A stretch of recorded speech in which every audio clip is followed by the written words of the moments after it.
안녕하세요. GNP 소셜루키입니다. 안녕하세요. GNP 이나입니다. 안녕하세요. GNP 예띠입니다.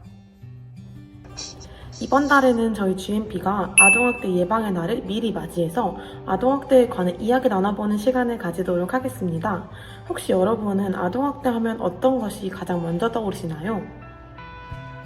저는 몇 년 전 굉장히 오랫동안 기억에 남았던 한 영화를 시청한 적이 있어요. 바로 어린 의뢰인이라는 영화인데요. 실제로 발생된 아동학대 사례를 영화로 각색한 작품이더라고요.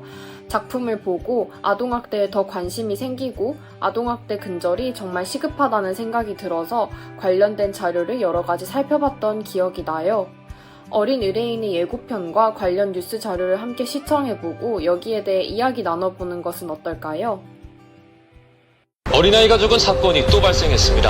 이번에는 7살 남자아이가 집에서 숨진 채 발견됐습니다. 옛날부터 이런 사건들 종종 있었는데 쉽지 않아. 아저씨는 왜 찾았어? 좋은 아저씨니까. 엄만 죽어도 널 버리지 않을 거야.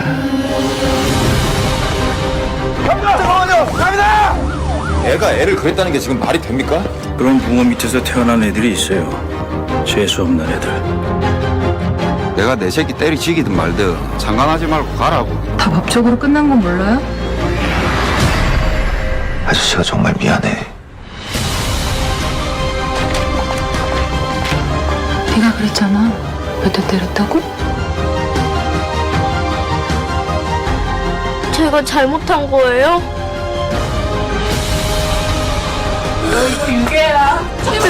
너 한 번만 도와줘. 내가 다 잘못해서 그래.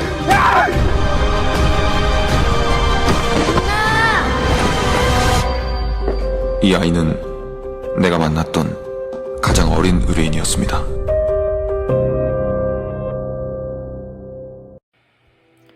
네, 영상 다 잘 시청하셨나요? 이 영화는 실제 일어난 사건이었던 칠곡 계모 사건을 토대로 한 영화라고 해요. 칠곡 계모 사건은 한 계모가 의붓딸을 마구잡이로 폭행하여 결국 사망에 이르게 한 사건인데요. 당시에도 엄청난 충격을 주었지만 사건 발생 5년이 흐른 후 영화 어린 의뢰인을 통해 다시 회자되는 사건이라고 합니다. 듣기만 해도 정말 속상해요. 저도 어렸을 때 이 사건을 접했던 기억이 나요. 당시 뉴스를 보면서 계모에 대한 처벌을 두고 논란이 있었던 걸로 기억을 하는데 저희도 관련 영상을 함께 보면서 이야기 같이 나눠볼까요? 계모 사건에서 재판부는 모두 상해치사죄를 적용했는데요. 끔찍한 아동학대, 솜방망이 처벌이 내려졌다며 양형 기준을 높여야 한다는 목소리가 높습니다. 금교신 기자가 보도합니다. 의붓딸을 숨지게 한 계모에게 징역 10년, 친부에게는 징역 3년이 선고되자 재판정 주변은 술렁이기 시작했습니다.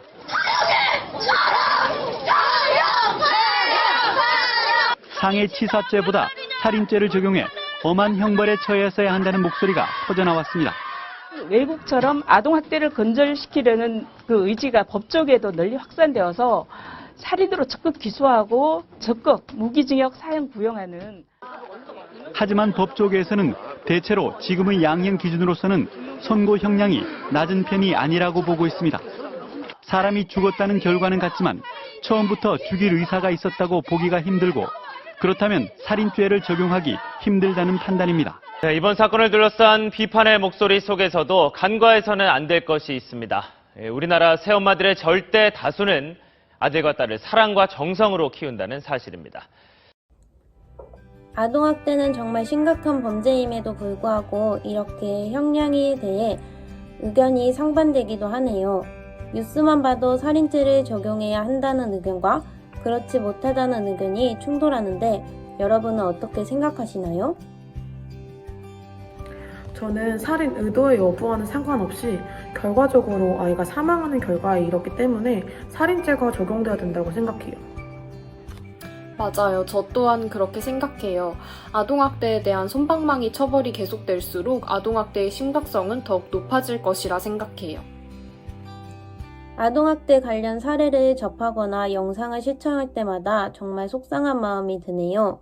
아동학대에 대한 사람들의 관심도 더 증가하고 이러한 심각성을 인지하여 하루빨리 아동학대 수치가 줄어들었으면 좋겠네요. 네, 맞아요. 그러기 위해서는 사람들이 아동학대에 대한 심각성을 인지하고 또 관련 대처법을 잘 알아두는 것이 중요한데요. 여러분 혹시 아동학대 신고 의무자용 점검표라는 것을 알고 계신가요? 저는 몰라요. 저는 몰라요.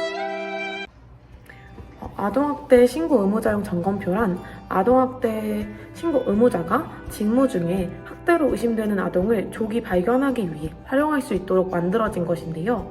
점검표에 여러 가지 문항들이 있는데 그중 1개 이상 예라고 체크된 경우에는 바로 아동학대로 의심해 볼 수 있는 상황입니다.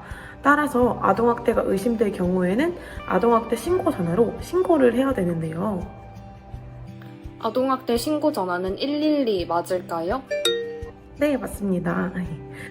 네, 아동학대 신고 의무자용 점검표라는 것이 있을 줄 몰랐는데 아동학대가 의심되는 경우 신고를 해야 할지 잘 모르겠을 때 유용하게 쓰일 수 있을 것 같아요.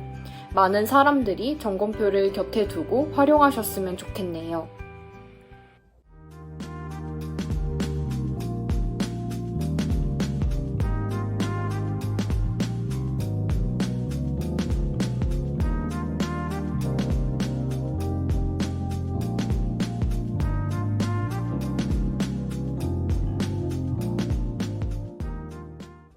오늘 이렇게 아동학대에 관한 다양한 이야기를 나눌 수 있어 정말 유익했어요. 이 영상을 통해 많은 분들이 아동학대의 심각성을 인지하고 올바른 대처법을 알게 되셨으면 좋겠습니다. 그럼 저희는 다음 영상에서 만나겠습니다. 하나, 둘, 셋.